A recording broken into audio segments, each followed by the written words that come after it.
figured I would make a video today going over my my paychecks from here at Heartland so far. I have been here for 6 paychecks so far. Obviously that's a week behind. I've been here almost 2 months.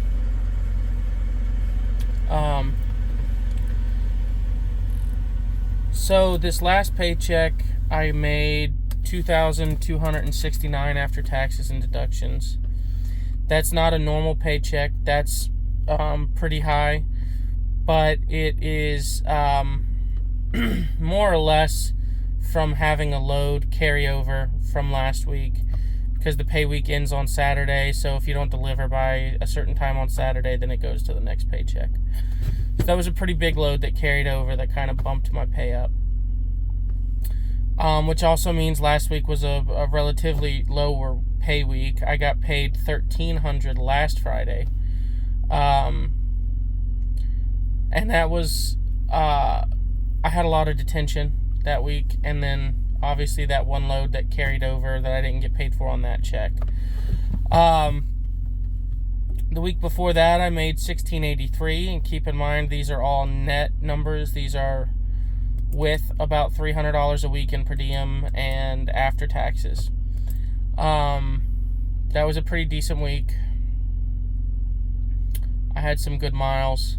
The week before that I made $1,600. The week before that I made $1,200. And then the week of orientation I made $746. So that's just an overview of what you can expect in pay.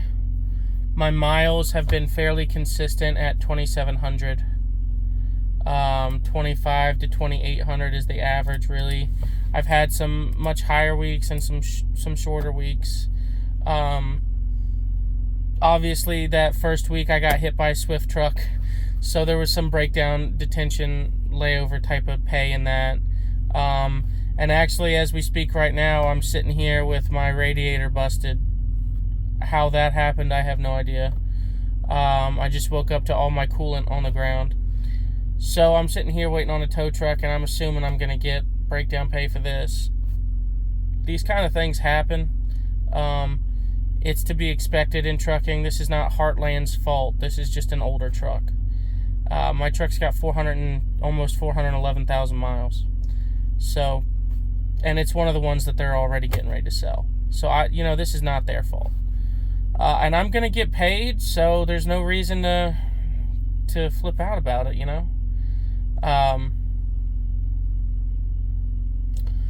The insurance here has been pretty good. There's a $42 medical plan and a $52 medical plan, I believe. And even with a higher medical plan and maxed out everything except for short-term disability, I'll only end up paying about $81 or $82 a week as a solo, non-smoking insured. If you have a family, it's a little bit more expensive. Of course, you could always opt for the cheaper health insurance. And if you do, I'm not sure whether it's $10 a week or $20 a week, but I know it's a week. So it's either $40 or $80 a month you can get off of your insurance costs if you go and get a physical and blood work done and have this form mailed into the insurance company. They'll give you a pretty steep discount on your insurance. I don't like doing stuff like that, so I'm not gonna, but there's a way to save money on that. So that's pretty reasonable as far as insurance goes. There's also this benefit called Perk Spot, which you can get discounts if you've got like Verizon or AT&T. You can get a discount on your phone service. If you've got, you can get a discount on oil changes, on tires. You can get a discount on booking vacations and cruises and rental cars, all this stuff. So that's a pretty good benefit.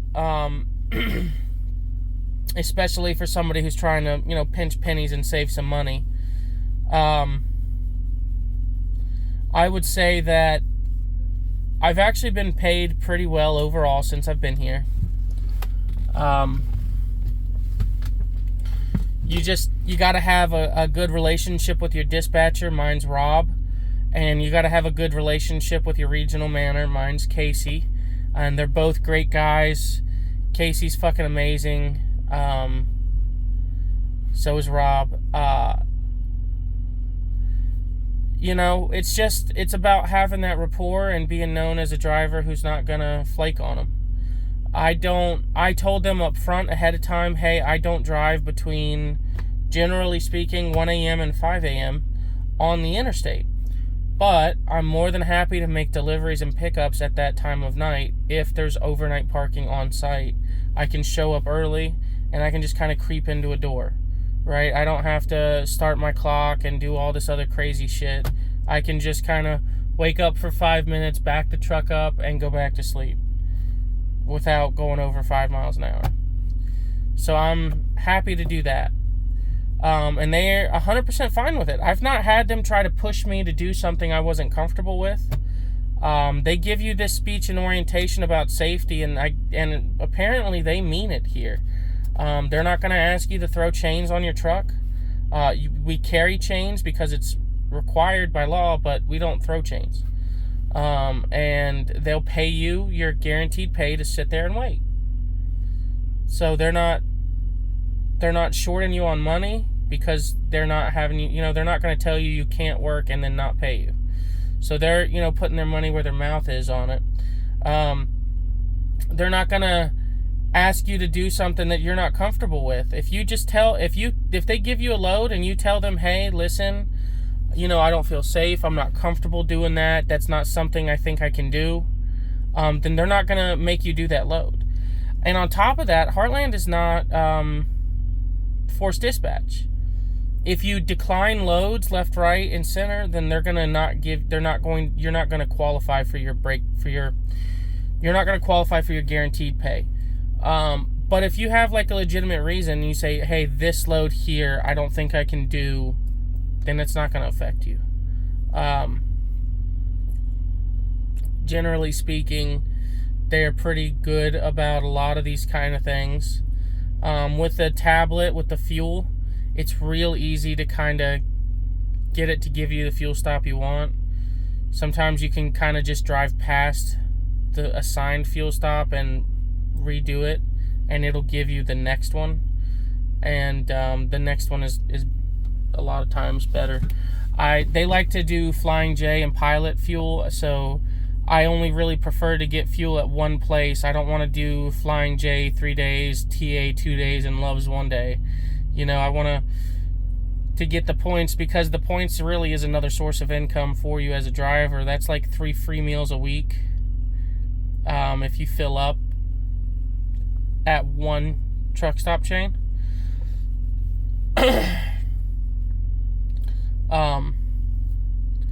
So it's actually a really decent,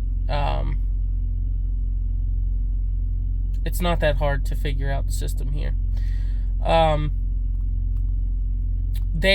I'll say this, they don't like to be on the phone a lot.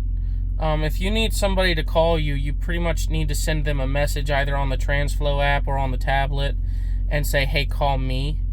At least in my experience.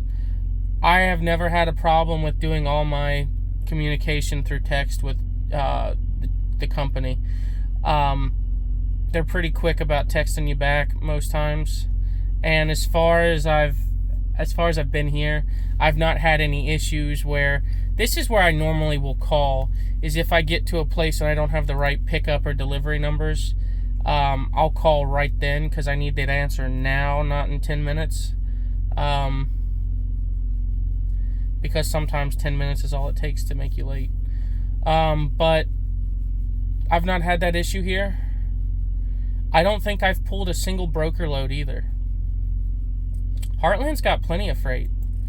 And they really remind me of Smith Transport's culture.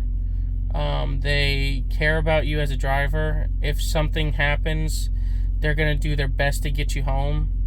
If it's an emergency, they're not going to leave you stranded on the road. But this really is a decent job. The pay, as I've listed, is pretty average. It's pretty good. They're very competitive, especially on the West Coast.